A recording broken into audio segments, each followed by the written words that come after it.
Dear Holocaust survivors, dear Mr. Guter, dear Mr. Candidas, President of the National Council, Dr. Levin, President of the Swiss Federation of Jewish Communities, dear Rabbi Cohn, dear Rabbi DiMartino, dear Excellencies and members of the Diplomatic Corps, Swiss government official, parliament members, leaders and representatives of Jewish and Christian communities, dear patrons, dear speakers, dear faculty and students of Gymnasium Neufeld, dear guests, ladies and gentlemen.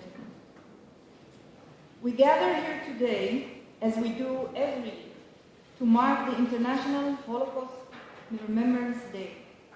However, the venue chosen for this year's ceremony is different, as we are sitting at the Gymnasium Neufeld. This was not just a technical change of location. It symbolizes the topic we wish to focus on this year: new ways and educational methods to teach the next generations about the Holocaust, the Shoah. It is indeed a joint challenge for all of us who are committed to preserving the memory of the victims of the most terrible atrocity of all in the history of mankind, to honor its survivors, and to make sure its lessons are never forgotten as part of our ongoing fight against anti-Semitism and racism. The need for new ways to educate and teach children and youth about this inconceivable period is indeed growing. This is due to the diminishing number of Holocaust survivors that are still able to share their stories with younger audience, as well as the inclination of kids today to receive information and acquire knowledge mainly through modern means and platforms of social media. Today, we will be hearing from 3 excellent speakers who will share with us new methods developed in Israel, Sweden, and Switzerland as part of the much-needed best practices exchange, which is crucial to our shared mission and goals. As each of our countries is seeking its own ways of coping with the alarming rise in anti-Semitic expressions and incidents, both on social media and in the streets, it is essential to share lessons and learn from each other's experience. Your presence here today is yet another proof of our shared commitment towards this sacred goal. I would like to take this opportunity to thank everyone who helped organize this important event.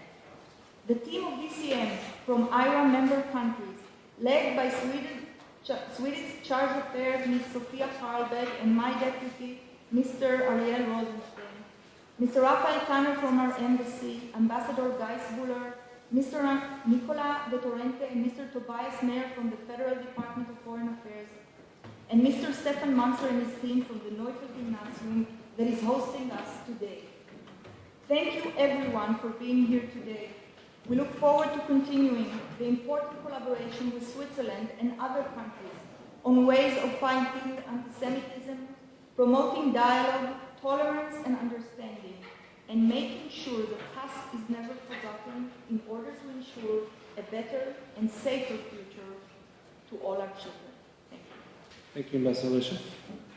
Now we will hear our first perspective, Dr. Lior Alperovich, head of the Research Center of Visual Memory of the Holocaust at Bezalel Academy in Israel, will speak about the challenges of visual representation of the Holocaust in a period of generational transition. Unfortunately, Dr. Alperovich could not be present with us this evening and will deliver a recorded message. Good evening, esteemed guests. I'm very honored to speak to you today at the annual International Holocaust Remembrance Ceremony in Bern 2023. My name is Dr. Lior Alperovich, and I'm the head of the Center for the Study of Holocaust Visualization at Bezalel, Academy of Art and Design in Jerusalem. In the short time we have, I would like to speak to you about the challenges of visual representation of the Holocaust in a period of generational transition. We all live in a period of transition between generations.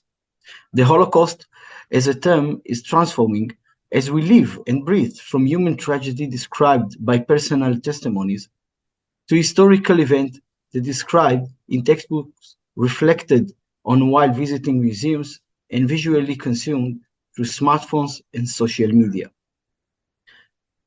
Most of the information these days about the Holocaust come through exposure to visual expressions.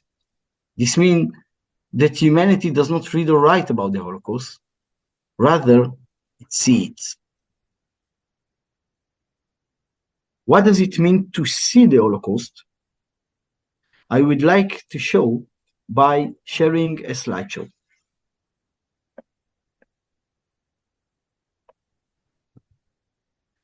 To understand what does it mean to see the Holocaust, we can check this example of Holocaust Google search. It show us some of the visual expression are the most popular. What can we see here? This is a common theme between the most of them. The Holocaust is represented by old people. It means for the young generation, Holocaust is a totally historical event related to old and unlived people. Information, true or false, about the Holocaust is being consumed more and more in visual mediums, which lead us to face three main challenges in ensuring the memory of the Holocaust for our future generations. The first one is distortion. Distortion is meant to take the historical meaning of the Holocaust as an historical event and show it, represent it in a false way. Oblivion is mean taking thema that related to the Holocaust as an historical event and abuse them, such as using them as a background for gaming. And denial that the meaning of it is reducing the authentic meaning of the Holocaust as the Jewish people genocide. The Holocaust is unprecedented historical case of genocide.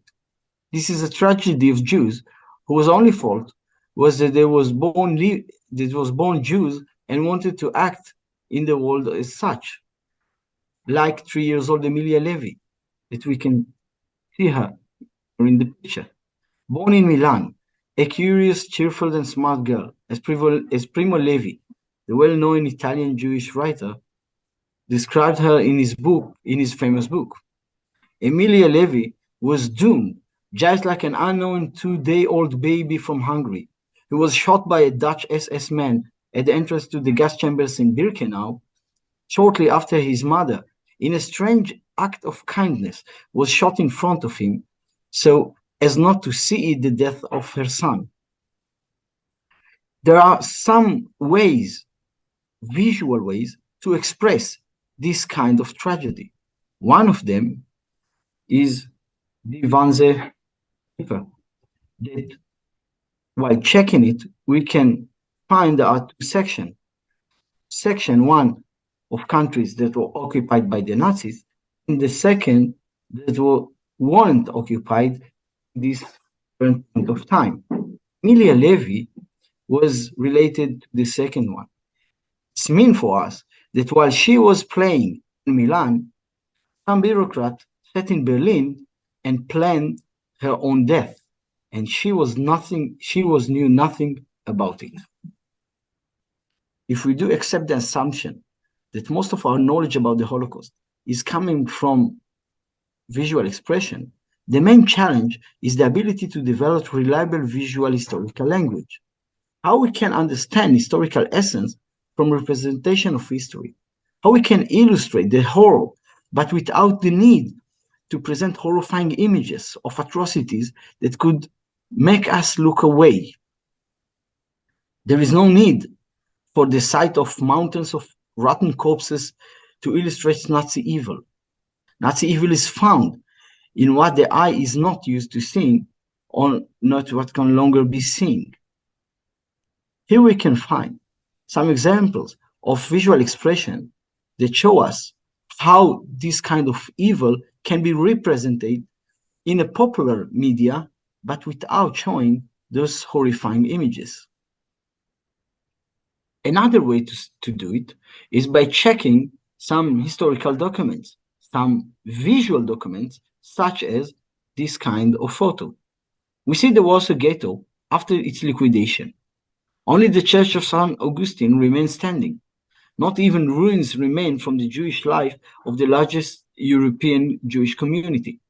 Only lines in the ground implying that these were once sidewalks upon the Jewish civilization were lived. I would like to quote now some sentences said by the famous Israeli Holocaust survivors writer Aaron Appelfeld. After the death of the last witnesses, the memory of the Holocaust must not be left to historians alone. Now come the period of artistic creation. Appelfeld called us to act with sense of responsibility. History is no longer written by historians and is not commemorated by recognized institutions. It is written and commemorated in movies, theater, in comic book, and in social media.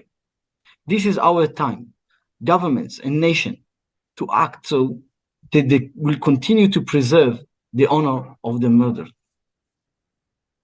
One aspect of this responsibility is to rise and stand against any kind of denial that finds similarity, that recognizes process, but its main goal is to minimize the extent of the catastrophe of the murder of the Jewish people in Europe. It is our responsibility to fulfill the last will of the victims, to tell the story of the Jewish people who were murdered on a European soil just because they will exist. I would like to finalize by saying a few personal words. Me, myself, I'm a third generation of Holocaust survivors from Poland and Lithuania. Here in the picture, we can see family Fisher from a small town near the Latvian border in Lithuania. The 3-year-old girl below, my grandmother, Judith Fisher Alperovich. This picture was taken in 1926. 16 years later, she was the only one that survived from all the people that you can see in the picture. The Center for the Study of Holocaust Visualization, we aim to train the next generation of artists, designers, architects, and animators how to overcome this current challenge of Holocaust memory distortion, oblivion, and denial, to better equip them for the task that lays ahead, to ensure that the next generation, we will not be fortunate to meet Holocaust survivors in person, could comprehend as much as possible what the Holocaust was, its importance to the Jewish history and world history as well. Thank you all for listening, and shalom from Jerusalem.